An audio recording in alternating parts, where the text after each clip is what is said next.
12장 1절에서 8절 말씀을 통해서 안식일의 주일이라는 제목으로 함께 은혜를 나누고자 합니다. 세상 사람들은 이제 예배를 드린다 하면은 약간 오해하는 경향이 있어요. 어떤 경향이 있냐면은 이거를 돈으로 생각하는 경향이 있는 거죠. 예배 드리면 헌금 들어오잖아. 그러면서 이렇게 오해하는 분들도 있고요. 또 한편으로는 이렇게 예배를 드린다 하면은 과연 그 예배가 우리의 삶에 무슨 도움이 되느냐 이렇게 말씀하시는 분들도 덜어 있습니다. 그런데 이 안식일, 주일을 지키고 또한 하나님께 예배드리는 것을 통해서 분명하게 하나님은 우리 가운데 역사하시고 분명하게 더 큰 은혜를 더해 주십니다. 제가 유치부 아이들한테 말씀을 전한 적이 있는데 그 아이들한테 주로 어떤 찬양을 부르냐면 찬양 중에 나는 예배자입니다 라는 찬양을 자주 부르는 편이에요. 어떻게 부르냐면은 나는 하나님을 예배하는 예배자입니다.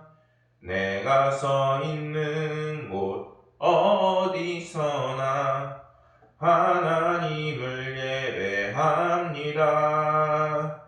내 영혼 거룩한 은혜를 향하여 내 마음 완전한 하나님 향하여 이곳에서 바로 이 시간 하나님을 예배합니다. 자신들이 분명히 예배자임을 알고 아이들이 정말 하나님께 기쁨으로 또한 영광으로 예배드리기를 간절히 바라면서 이 곡을 자주 부르는 편이었습니다. 하나님은 분명한 예배자를 찾으십니다. 우리가 오늘이 설날의 연장선이 아니라 분명한 주일이고 하나님께 영광 올리고 그리고 그것을 알고 오히려 가족들이 함께 예배를 드릴 때 반드시 하나님께서는 여러분들의 그 가정과 그리고 그 삶 속에서 하나님이 주시는 은혜와 성령 충만이 분명히 기다리고 있을 것을 믿습니다. 오늘 말씀에서 예수님께서 밀밭에 이렇게 가시는데 배가 고팠던 제자들이 그 밀 이삭을 이제 그냥 뜯어서 먹는 장면이 나오게 됩니다. 이런 안식일의 논쟁이 말씀에 두 개가 나오는데 오늘은 그중 첫 번째 논쟁에 관한 이야기입니다. 예수님의 제자들이 안식일에 이 밀 이삭을 잘라 먹은 것 때문에 문제가 발단이 되게 되는 것입니다. 바리새인들은 왜 유대인들의 전통인 이 안식일의 전례를 예수님의 제자들이 지키지 않느냐 이렇게 예수님한테 따지게 됩니다. 왜냐하면 예수님이 그들을 가르치는 선생이기 때문인 것이죠. 근데 오히려 그것에 대해서 예수님께서는 놀라운 말씀을 하세요. 예수님은 인자는 안식일의 주인이며 안식일에 선을 행하는 것이 오히려 더 옳다라고 분명하게 그들에게 얘기하는 것이죠. 이런 예수님의 말씀은 지금까지 유대인들이 가지고 있던 사상과 체계에 도전하는 것이었습니다. 아직 유대교 전통과 그 가르침이 뿌리 깊게 박혀있는 그들에게 이러한 전통 속에서 예수님께서 이러한 말씀을 하는 것은 어떻게 보면은 그들에게는 신성모독으로 다가오는 것이고 어떻게 보면은 정말 말도 안 되는 상황을 자신들에게 이야기하는 것입니다. 그러니까 받아들이기 힘들고 오히려 예수님을 죽이려고까지 그들이 마음먹게 되는 계기가 되는 것입니다. 그들은 무엇을 따랐냐면은 출애굽기 20장 8절에서 10절 말씀에 이러한 말씀이 있는데 안식일을 기억하여 거룩하게 지키라. 엿새 동안 힘써 내 모든 일을 행할 것이나 일곱째 날은 내 하나님 여호와의 안식일인즉 너나 내 아들이나 내 딸이나 내 남종이나 내 여종이나 내 가축이나 내 문 안에 머무는 객이라도 아무도 일하지 말라. 이런 말씀을 그들이 아예 순수하게 몸을 율법으로 만들어서 이제 지키고 있는 상황이었던 것이죠. 유대인들은 이러한 하나님의 말씀을 따라서 물건을 운반하는 것도 노동이라고 생각하면서 금지하게 되고 심지어 생명이 위독한 환자가 있다 할지라도 죽지 않을 정도로만 치료해놓고 안식일이 지나고 난 다음에 이제 치료를 하는 그런 일들을 했었습니다. 우리들이 보기에는 정말 이해가 되지 않고 정말 황당한 상황이지만 이들한테는 안식일을 거룩하게 지키는 것이 일하는 것이라는 생각을 했던 것이죠. 예수님의 제자들이 추수와 다름이 없는 이런 밀 이삭을 뜯어먹는 행동을 하자 결국에는 어떻게 하나님의 그 말씀을 어길 수 있느냐 이렇게 반발하고 있는 것입니다. 사실 이러한 모습이 우리의 삶에서 분명하게 일어납니다. 예를 들어서 누구나 배우고 학습한 환경에 따라서 그 과정을 길게 받은 사람들은 자신들이 배운 것에 대해서 분명하게 옳다고 생각하는 경향이 있다는 것이죠. 예를 들어서 어떤 사람이 있을까요? 분명하게 자수성가한 사람, 또는 오랜 잘못된 학습을 한 사람, 예를 들어 사입이나 이단, 또는 과학과 지식을 쌓아서 그것이 정말 옳다고 하는 사람들, 그것을 절대적으로 신봉하는 것이죠. 그런 사람들에게 하나님의 말씀이 딱 들어가게 되면은 놀라운 은혜가 펼쳐지지만 그 전까지는 하나님의 은혜가 정말 들어가기 힘든 경향을 보이고는 합니다. 그런데 주님은 오늘 안식일의 주인이 예수 그리스도이심이라 라고 이미 유대교 전통을 끊임없이 배운 사람들에게 얘기를 하고 있는 것입니다. 우리가 예수님을 기념하고 주일을 거룩히 지켜야 하는 것을 통해서 오늘날 분명하게 우리가 하나님과 연결이 되어지고 그것을 체험할 수 있는 그 길이 열렸음에도 불구하고 우리는 오늘날에도 하나님을 바라보지 못하고 하나님과 함께하지 못한 인생을 살아가고 있는 영혼들과 그 가정들이 너무나도 많이 있는 것입니다. 이러한 안식일을 하나님께서 정하신 이유에는 크게 두 가지가 있습니다. 하나는 하나님이 우주 만물을 창조하시고 그리고 그 한날을 온전히 하나님께 경배드리라 라는 의미에서 주일을 만드셨고, 또 다른 하나는 6일 동안 열심히 살다가 이제는 이날만큼은 하나님께 경배드리고 찬양 올려드리면서 하나님이 주시는 공급함을 받으라는 것입니다. 이러한 의미에서 하나님께서는 안식일에 사람들을 바라보고 그리고 하나님께 영광 올리라는 의미에서 안식일을 우리에게 주시고 우리에게 충만한 은혜를 더해주시기 위함이지, 그것을 우리에게 억압하고 힘들게 하면서 하나님을 바라보지 못하는 이러한 율법으로 살아나가라는 것을 우리에게 강요하는 것이 아닌 것입니다. 예수님이 안식일의 주인이신 하나님이시며 그리고 하나님은 예수님을 통해서 이러한 우리에게 사랑하심과 인자하심과 또한 우리에게 놀라운 기적의 은혜를 분명하게 베푸십니다. 그래서 로마서 10장 4절에는 이렇게 말씀합니다. 그리스도는 모든 믿는 자의 의를 이루기 위하여 율법의 마침이 되십니다. 그래서 우리가 오늘날 같이 기쁘고 즐거운 설날에 이어지는 이 날들에 또는 오히려 주일에 우리가 하나님을 바라보고 주님을 기념하는 것은 오히려 가정에 복이 되고 그리고 은혜가 찾아오는 비결인 것입니다. 주님은 이 모든 율법의 마침이 되심으로 우리가 주일을 지키고 주님을 기념할 때 우리에게 분명한 세임을 더해주시고 여러분들의 모든 어려움을 만져주실 것을 믿습니다.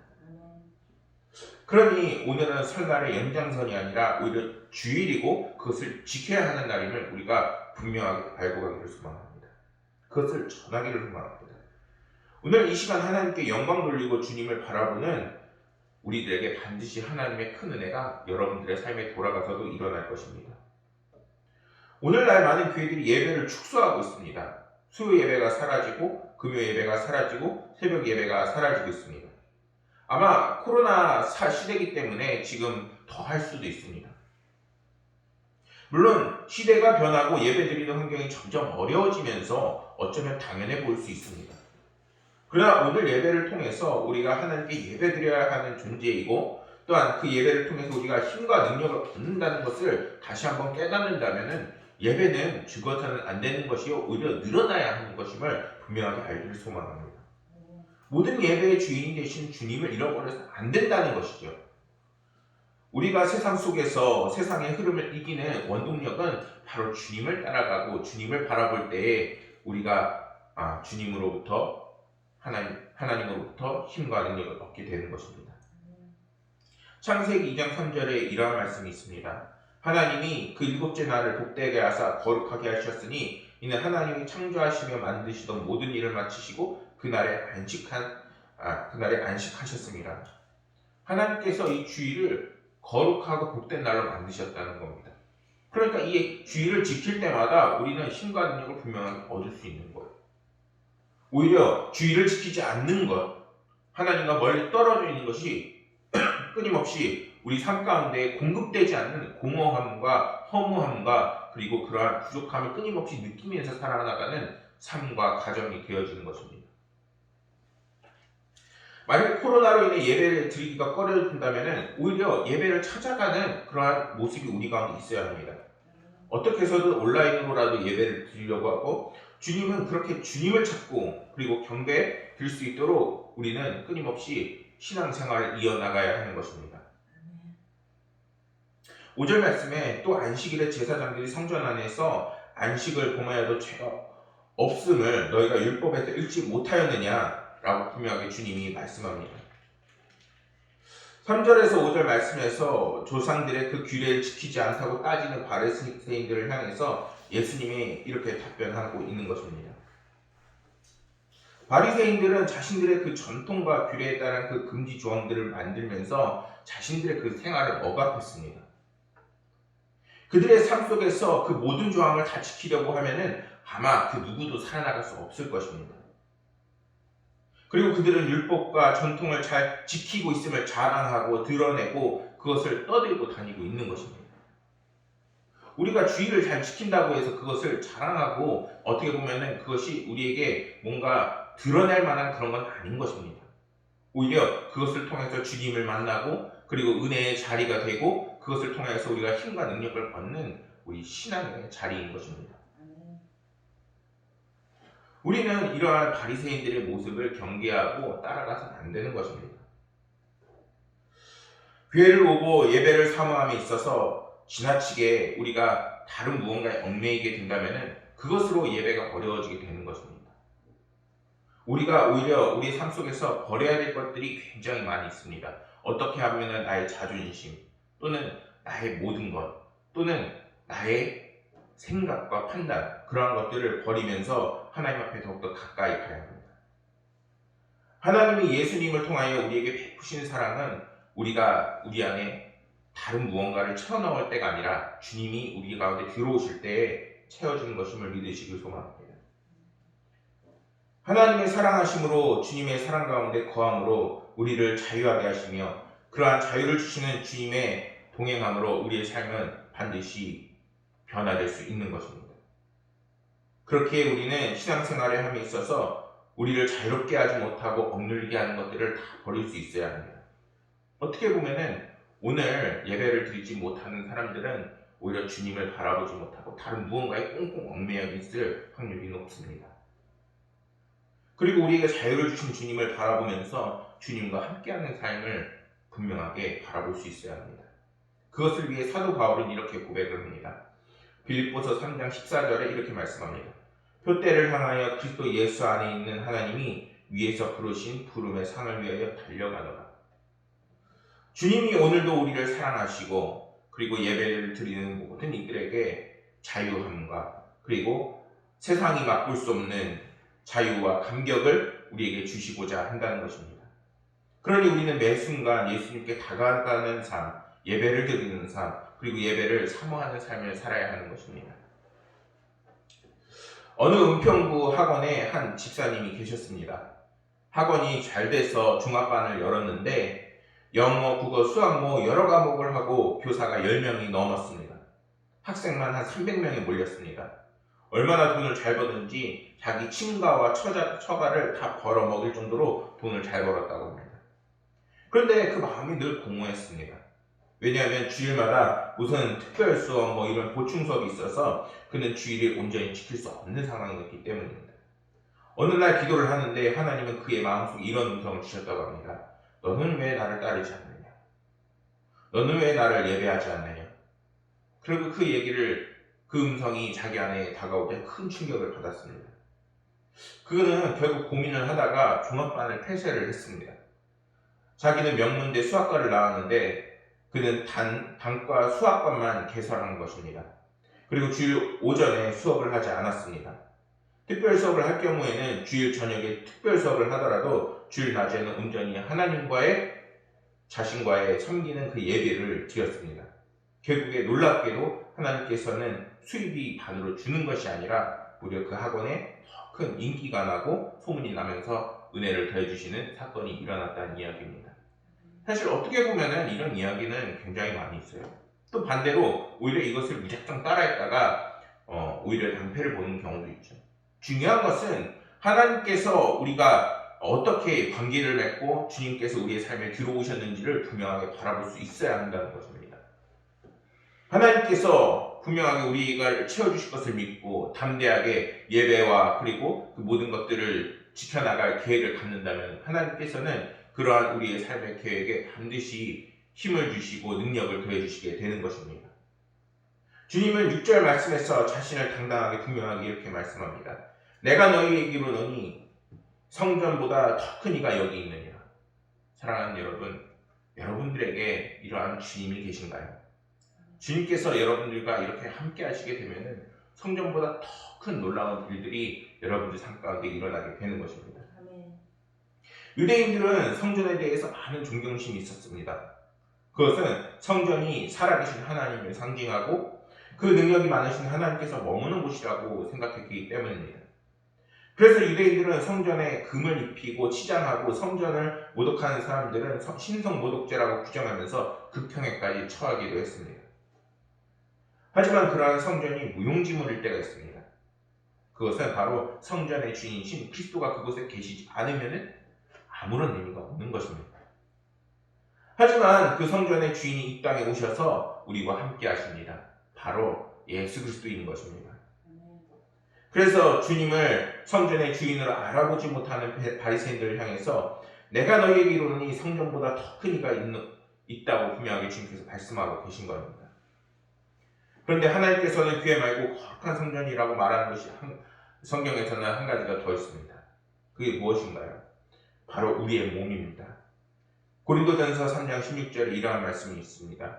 너희는 너희가 하나님의 성전인 것과 하나님의 성령이 너희 안에 계시는 것을 알지 못하느냐. 주님은 언제나 우리의 거룩한 몸 그리고 그 성전에 거하길 원하십니다. 오늘 추석이라고 해서 또는 설날에 이어지는 날이라고 해서 우리가 오히려 예배를 등한시하고 주님을 멀리하는 그러한 태도를 보이는 것이 아니라 오히려 우리가 우리의 삶과 그리고 가정이 하나님께서 임재가 함께 하셔야 되는 것을 안다면 분명히 예배를 드리고 주님과 함께하는 삶을 살 수 있도록 오히려 성전을 찾아와야 하는 것입니다. 고린도전서 3장 17절에 그렇기 때문에 이렇게 말씀합니다. 누구든지 하나님의 성전을 더럽히면 하나님이 그 사람을 멸시하리라. 하나님의 성전은 거룩하니 너희도 그러하니라. 이렇게 분명하게 말씀합니다. 사랑하는 여러분, 여러분들의 그 삶에 여러분들의 그 몸이 거룩한 성전임을 기억하시길 소망합니다. 그리고 이제는 더욱더 주님을 바라보고 주님을 닮아나가는 그 인생을 통해서 힘과 능력을 얻으시길 소망합니다. 아마 설날을 기점으로 더욱더 우리는 힘차게 달려나가야 합니다. 더욱더 가족들이 화목하여지고 사업은 잘 돼야 되고 아무리 우리가 모든 하는 일들에 축복이 더해져야 할 것입니다. 하지만 그곳에 만약에 하나님이 계시지 않는다면 주님이 계시지 않는다면 아무런 의미가 없음을 우리가 알아야 합니다.